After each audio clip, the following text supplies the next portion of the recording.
Namaskar, Jai Shri Krishna. Enlightening, text 32, text 33 and text 34 of chapter 18. Maharaj Pariksit cursed by Brahman boy of first canto creation of Srimad Bhagavatam. Text 32. Tasya putro ati tejasvi viharan balako arbha kaiha radnyagham prapitam tatam shrutva tatredam bravit.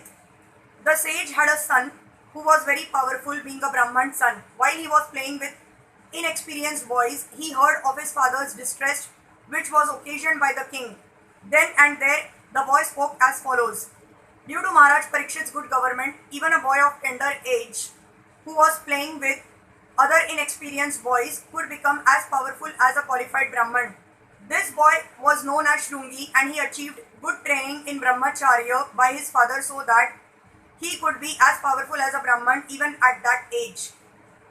But because the age of Kali was seeking an opportunity to spoil the cultural heritage of the four orders of life, the inexperienced boy gave a chance for the age of Kali to enter into the field of Vedic culture.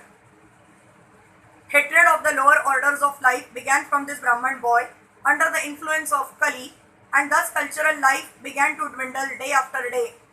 The first victim of Brahminical injustice was Maharaj Pariksit, and thus the protection given by the king against the onslaught of Kali was slackened. Text 33. Aho adharmaha palanam pivanam bali bhujamiva swaminyagam yada dasanam dvarpanam shunamiva. The Brahman son Shri said, "Oh, just look at the sins of the rulers who, like crows and watchdogs at the door, perpetrate sins against their masters, contrary to the principles governing servants." The Brahmanas are considered to be the head and brain of the social body, and the Kshatriyas are considered to be the arms of the social body.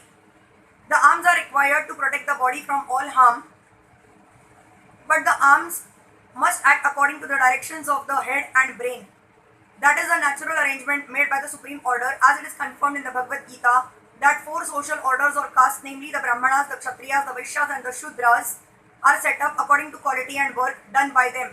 Naturally, the son of a Brahman has a good chance to become a Brahman by the direction of his qualified father, as the son of a medical practitioner has a very good chance to become a qualified medical practitioner.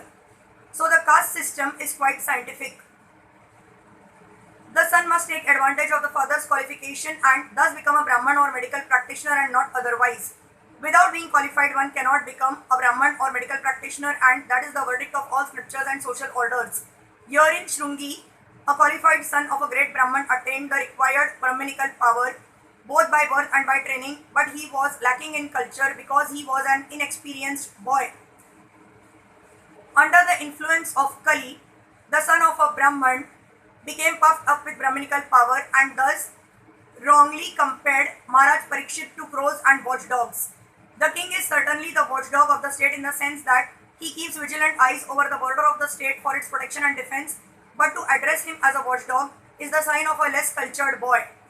Thus the downfall of the Brahminical power began, as they gave importance to birthright without culture.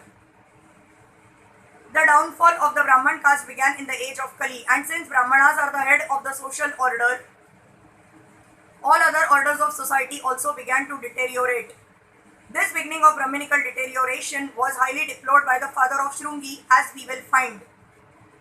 Text 34. Brahmanaiha kshatra bandhur hi gruha palo nirupitaha sa katham tada gruhe dvahasthaha sa bhandam bhoktu marhati. The descendants of the kingly orders are definitely designated as watchdogs, and they must keep themselves at the door. On what grounds can dogs enter the house and claim to dine with the master on the same plate? The inexperienced Brahman boy certainly knew that the king asked for water from his father and the father did not respond. He tried to explain away his father's inhospitality in an impertinent manner befitting an uncultured boy. He was not at all sorry for the king's not being well received. On the contrary, he justified the wrong act in a way characteristic of the Brahmanas of Kali Yuga. He compared the king to a watchdog, and so it was wrong for the king to enter the home of a Brahman and ask for water from the same pot. The dog is certainly reared by its master, but that does not mean that the dog shall claim to dine and drink from the same pot. This mentality of false prestige is the cause of downfall of the perfect social order, and we can see that in the beginning it was started by an inexperienced son of a Brahman. As the dog is never allowed to enter into the room and hearth, although it is reared by the master. Similarly, according to Shrungi, the king had no right to enter the house of Shamika Rishi. According to the boy's opinion, the king was on the wrong side and not his father, and thus he justified his silent father. Hare Krishna.